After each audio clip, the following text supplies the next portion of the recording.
Okay, yeah, make that nice and thick for me.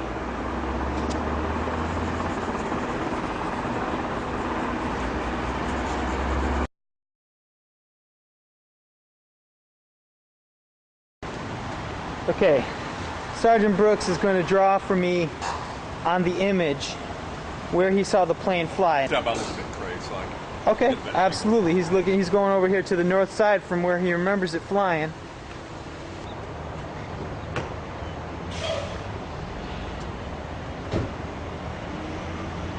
All right, make that nice and thick for me. Want it thicker there? Yeah, sure.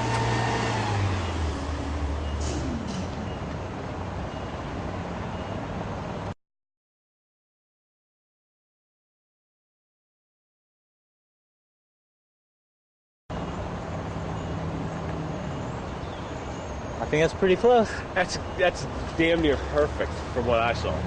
And we've never, for the record, we've never talked to each other about this at all. So neither of you guys have even really talked about this with each other. Never talked. Never in all these 5 years, and you both independently drew the flight path line pretty much exact. I know. I mean, the way this has been going, who knew what he was going to put down there, because he was in a different location a little bit over. But it's right there, which makes me feel good about the way I remembered it. So you're both pretty much 100% certain that that's what you remember the flight path from different locations, yes. Now let me ask you this. This is going to sound kind of silly. What are the odds that both of you are mistaken as far as the fact that the plane was on this side of the station and that the plane actually came from the south side of the station? I tell you right now, you can't say more than 100% because there's no way it was anywhere other than where I said it was. Yeah. What about you?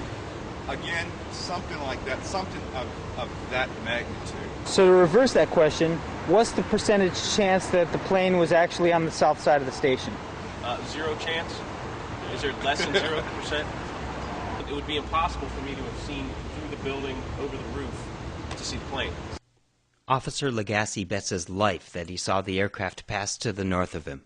Some have argued that Lagasse may have been mistaken due to the length of time between September 11th and his interview filmed on location. However, Lagasse was interviewed via email by researcher Dick Eastman on June 24, 2003, when he said he was on the starboard side of the craft as it passed the station. The starboard side is the right side of the aircraft. The only way Lagasse could have been on the starboard side is if the aircraft was on the north path, as corroborated by Officer Brooks and station employee Robert Tercios. Lagasse emphasizes the fact that the aircraft couldn't have been on the south path because the gas station itself would have been blocking his field of view, making it impossible for him to see. So it would be impossible for me to have seen through the building, over the roof, to see the plane. This is what a plane on the south path would have looked like from his location.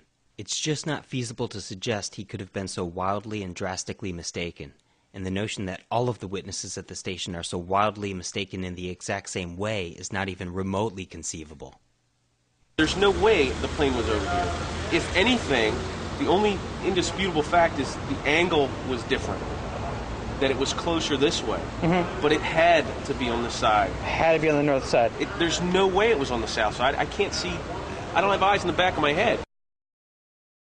It should be noted that there is not a single witness on the station's property or anywhere in the near vicinity who contradicts them. Yet there are several more on record who corroborate them perfectly, but who were also in a position to see what the plane was doing as it approached, putting them in the perfect place to reveal more specific details about this crucial moment in the flight path. Vantage point number 3, from the north side of the Navy Annex.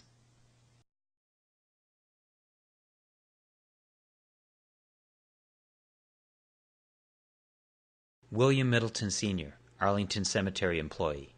Center for Military History official interview Pt4.avi recorded December 12, 2001. Independent interview recorded June 6, 2008.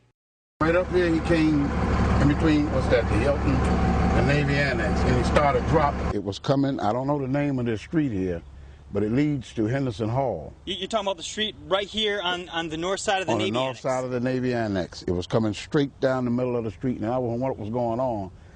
And as it come past me, it was dropping. Okay. And you could... Now, you were right here at this time? I was right here, okay. right there where that truck is. Okay. And when he came past me, my sweeper is a three-wheeler, I could feel the heat.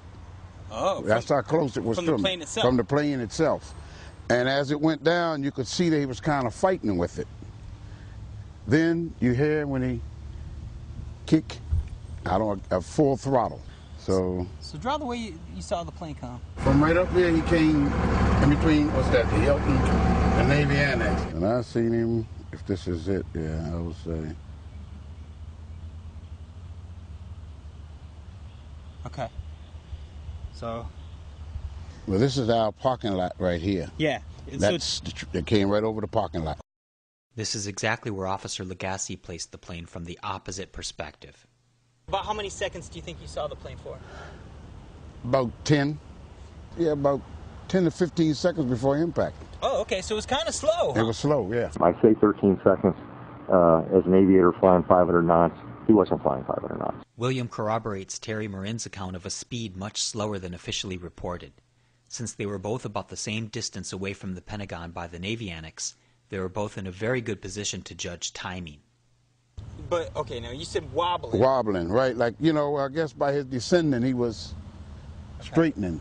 Yeah, trying to positioning, right. Turn for position, right. Trying to get in a position, huh? Right, because where they hit at, they hit right at the, it used to be the heliport. Yeah. But they moved all that. They went right to it was a tower, a little tower. They went right for the tower. William Middleton is a very important witness because if the aircraft was on the southern approach, as required by the physical damage and official data, he would not have been able to see it until after it passed the Navy Annex, if at all. William's view of the aircraft on the official approach would have been completely blocked by the large Navy Annex building on top of a significant topographical incline. The only way William Middleton could have seen this aircraft is if it was on a north path, as described by all the witnesses at the gas station, fatally conflicting with the government story. Vantage point number 4, from the Arlington Cemetery maintenance buildings.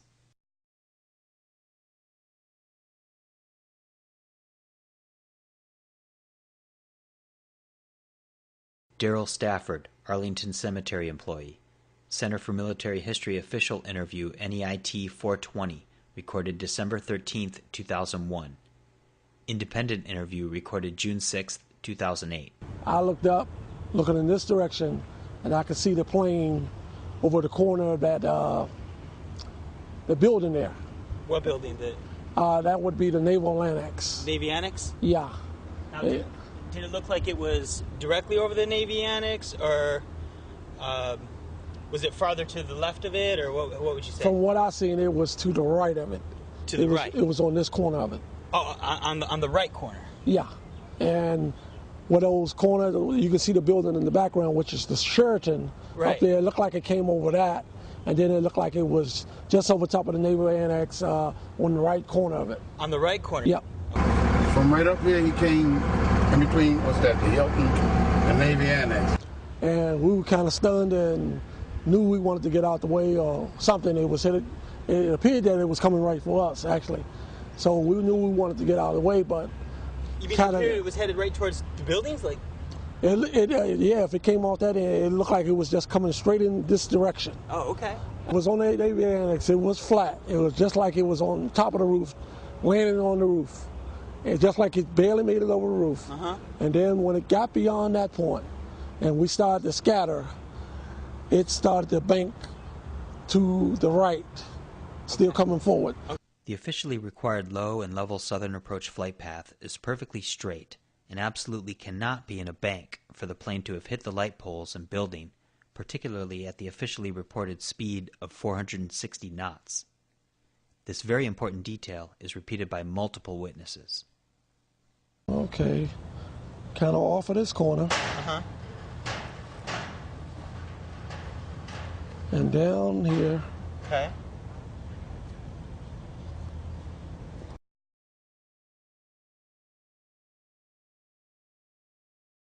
Darius Prather, Arlington Cemetery employee.